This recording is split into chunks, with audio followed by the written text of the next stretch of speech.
Belief is a system which can make you or break you. Yatha drishti, tata srishti. What do I mean by that?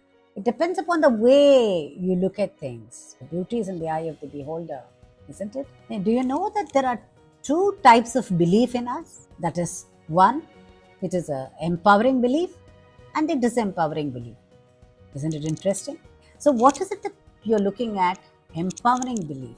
The empowering belief is the one that really lifts you up, So that's why we keep saying that, have affirmations, you have positive statements, and you look at life with a positive angle. All these things lifts you up to a level. I can, I will, I must. All these things talks about you to be lifted to a level. That's the empowering belief. But the disempowering belief is the belief that pulls you down. It really pulls you down to a level that you're not able to come out of it. Then the question arises, how do you change?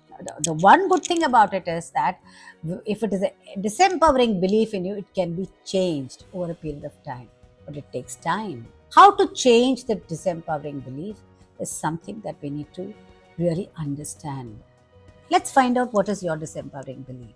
So, any disempowering belief is I can't do it, I will not be able to do it, I cannot ride a bike, I cannot do it.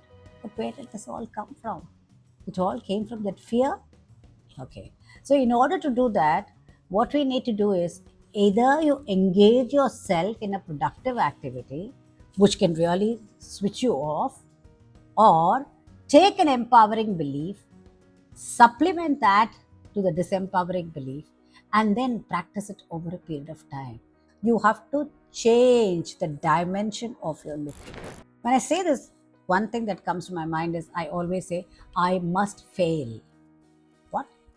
Sounds weird? It does. For me, failure means it is a first attempt in my life. So if I start finding the positive connotation for every word, every negative word, then I'll see positivity in my life. And that's how a disempowering belief can be transformed into an empowering belief. Try it out. Think about it.